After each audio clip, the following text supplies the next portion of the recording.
Big பாஸ்க்கு நான் வந்ததுக்கு முக்கியமான காரணமே என் ஒய்ஃப் கூட நான் திரும்ப ஜாயின் பண்ணணும், இந்த ட்ராஃபி எடுத்துகிட்டு போய் அவங்கள நான் சர்ப்ரைஸ் பண்ணணும் அப்படிங்கிறதுக்காக தான் அப்படின்னு தினேஷ் எல்லா இடத்துலையுமே ரெஜிஸ்டர் பண்ணிட்டு இருந்தாரு.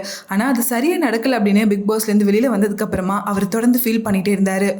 என்னதான் அவரோட கெரியரில் மூவ் ஆன் ஆகிறதுக்கு அவர் முடிவு எடுத்திருந்தாலும் இன்னுமே அவர் ரக்ஷிதாவை நினச்சி ஃபீல் பண்ணிட்டு தான் இருக்காரு அப்படிங்கிறத அவரோட ரீசன்ட் போஸ்ட் மூலமாக நமக்கு தெரியுது.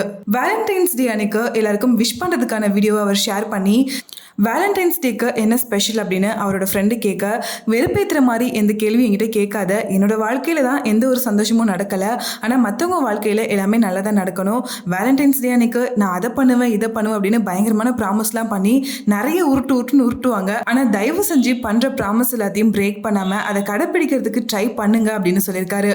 தினேஷோட இந்த வீடியோ கீழே அவரோட ஃபேன்ஸ் எல்லாருமே ரொம்ப ஃபீல் பண்ணாதீங்க பிரதர், கண்டிப்பாக உங்களோட லைஃப்பில் எல்லா நல்லதும் நடக்கும், உங்கள் மனசில் இருக்க பெயினை எங்களால புரிஞ்சுக்க முடியுது, அதனால தான் நீங்க இந்த அளவுக்கு வெறுப்பா பேசுறீங்க, வெரி சூன் அது எல்லாமே சரியாகி நீங்களும் ரக்ஷிதாவும் ஒன்னா சேருவீங்க அப்படிங்கிற மாதிரி பாசிட்டிவான கமெண்ட்ஸ் கொடுத்துட்டு இருக்காங்க. இது தொடர்ந்து தினேஷ் அவரோட இன்ஸ்டா ஸ்டோரியில இன்னொரு போஸ்டையுமே ஷேர் பண்ணிருக்காரு. Success always hugs you in private, ஆனா ஃபெயிலியர் அப்படி கிடையாது, மொத்தமா எல்லாருக்கும் முன்னாடி உன்னை பலார்னு கன்னத்துல அரைஞ்ச மாதிரியான ஒரு ஃபீலை தான் எப்போதுமே கொடுக்கும், இதுதான் வாழ்க்கை அப்படிங்கிற மாதிரி ஷேர் பண்ணியிருக்காரு.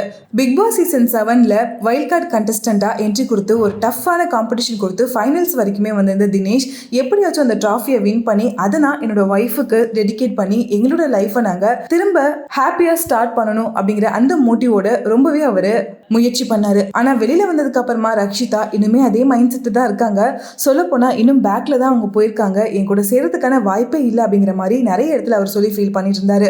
இப்போ திரும்பவும் அவர் வேலண்டைன்ஸ் டேக்காக போஸ்ட் பண்ணியிருக்க இந்த போஸ்ட்டை பார்த்த பலரும் நீங்கள் இன்னுமே அதுலேருந்து வெளியில் வராமல் தான் இருக்கீங்க அப்படிங்கிறது புரியுது, இருந்தாலுமே அது ஒரு பக்கம் இருந்தாலும் உங்களோட கெரியரில் நீங்கள் கான்சென்ட்ரேட் பண்ணி இன்னும் நிறைய விஷயங்களை சாதிக்கணும் அப்படின்னு சொல்லி தினேஷ்க்கு ரொம்பவே பாசிட்டிவான கமெண்ட்ஸை கொடுத்துட்டு இருக்காங்க.